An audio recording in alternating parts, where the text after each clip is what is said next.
Purim, le moment le plus joyeux de l'année, est souvent même comparé à Yom Kippour, ou plutôt Yom Kippour qui est comparé à Purim. Yom à qui Purim, comme Purim, tellement qu'il est haut, Purim. Qu'est-ce qu'il y a de si haut à Purim? Je voudrais vous parler aujourd'hui d'un sujet, qui est celui des déguisements. C'est un sujet qu'on prend un peu à la légère, c'est un peu pour les enfants, mais bien au contraire. C'est quelque chose qui est énorme et il y a un message qui est extraordinaire. Le sujet des déguisements est le suivant. Dans la Megillah, on voit que Mordechai le premier s'amuse à s'habiller, à se déshabiller, à se rhabiller. Quand il a appris la fameuse nouvelle sur le décret des peuples juifs, tout de suite la Torah, la Megillah nous dit qu'il a enlevé ses vêtements et qu'il a mis des vêtements de deuil. Après, la Megillah nous raconte qu'il a été félicité par Achashverosh et que Haman a mis à Mordechai les vêtements de roi. Bon, une histoire de vêtements a priori qu'on peut prendre à la légère. C'est quoi les vêtements? Pour comprendre qu'est-ce qu'un déguisement, venons on apprend ce que c'est des vêtements. D'après la Torah, bien sûr. Bon, d'abord, d'après le sens simple des vêtements, les vêtements me permettent de sortir à l'extérieur.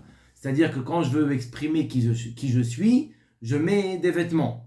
Il y a différentes sortes de vêtements, mais le principal point des vêtements, c'est de sortir à l'extérieur, de faire déplacer le physique dans un endroit public. Quels sont les vêtements pour l'âme? Si le corps a des vêtements, est-ce que l'âme a des vêtements? Effectivement, les vêtements de l'âme sont ses pensées, les paroles et les actions. C'est-à-dire que mes paroles ou mes actions ou mes pensées vont permettre à mon âme de s'exprimer.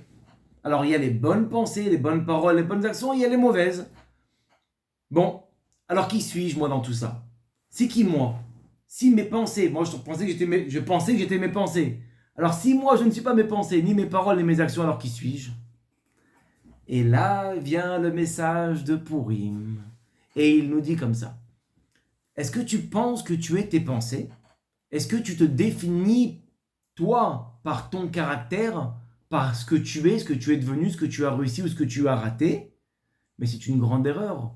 Tu n'es pas ça. C'est-à-dire, si je ne suis pas qui je pense être, qui je suis alors? Je ne suis pas, d'abord on va commencer par je ne suis pas qui?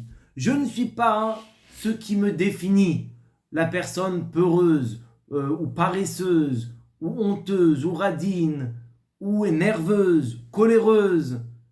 Je ne suis pas tout ça. Ou je ne suis pas la personne que j'essaye d'imiter. Toute ma vie, j'essaye de ressembler aux gens. Une fois que je suis arrivé à ce niveau-là, voilà, j'ai réussi parce que je suis comme ci, parce que je suis intelligent, parce que je suis gentil.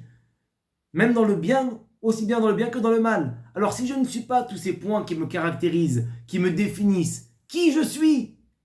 Et elle vient à la Megillah. Et la fête de Purim, elle nous dit, regarde, tous ces vêtements-là sont comparés pour toi, à tes yeux, comme un déguisement. Un déguisement par rapport à ton être profond.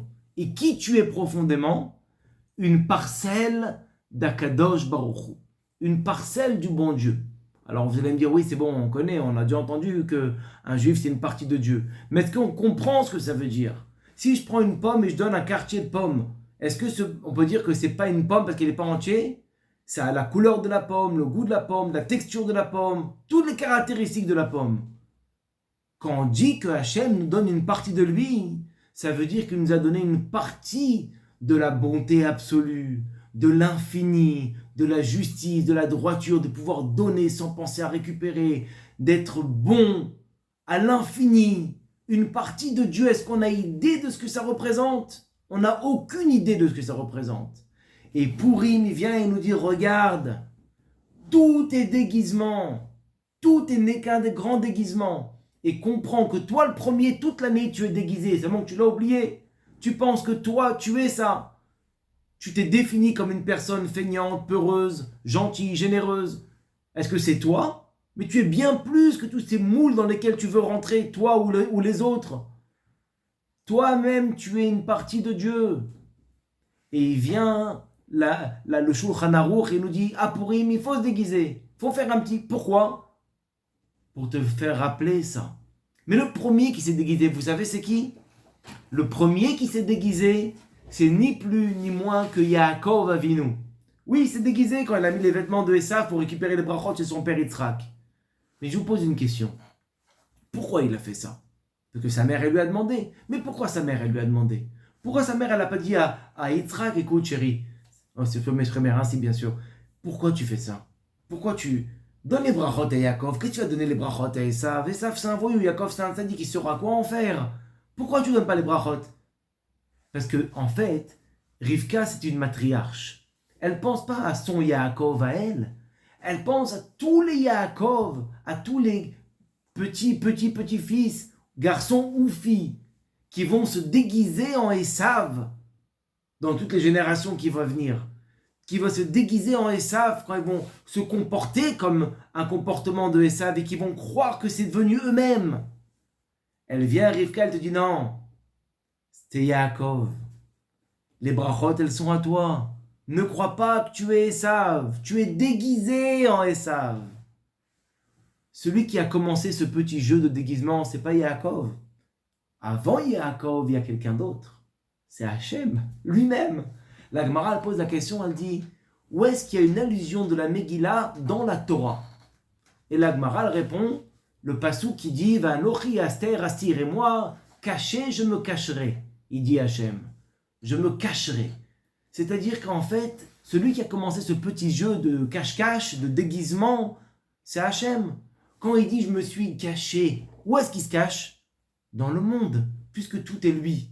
Et que le mot Elohim, c'est la même valeur numérique que Ateva, la nature. Hachem, Elohim, se cache dans la nature. C'est pour ça qu'il est au pluriel. Parce que les multitudes de choses cachent Akadosh Baruch Hu. Et notre rôle à nous, c'est de dévoiler ce voile-là. Esther, ça veut dire le voile. Nous, on doit faire comme elle a fait Esther, dévoiler la présence de Dieu. C'est-à-dire que si on pensait jusqu'à présent que Purim était une fête pour les enfants, la Chassidut nous dit non, c'est une fête pour les adultes. Pourquoi? Un adulte, quand il voit un déguisement, contrairement à un enfant, quand un enfant il voit un déguisement, si le déguisement il lui fait peur, il va pleurer. Un adulte, quand il voit un déguisement, plus le déguisement il va être choquant et plus il va rigoler. Pourquoi?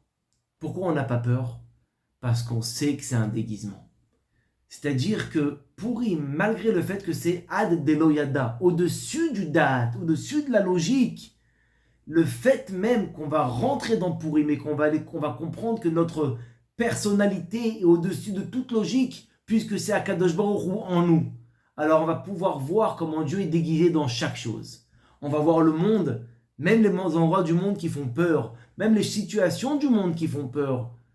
Et on va voir qu'en vérité, le bon Dieu se cache à travers chaque chose, chaque situation, que tout n'est pas providence divine et que chaque moment de ma vie et chaque situation de ma vie, elle m'amène à quelque chose que Dieu il a prédéfini quelque part.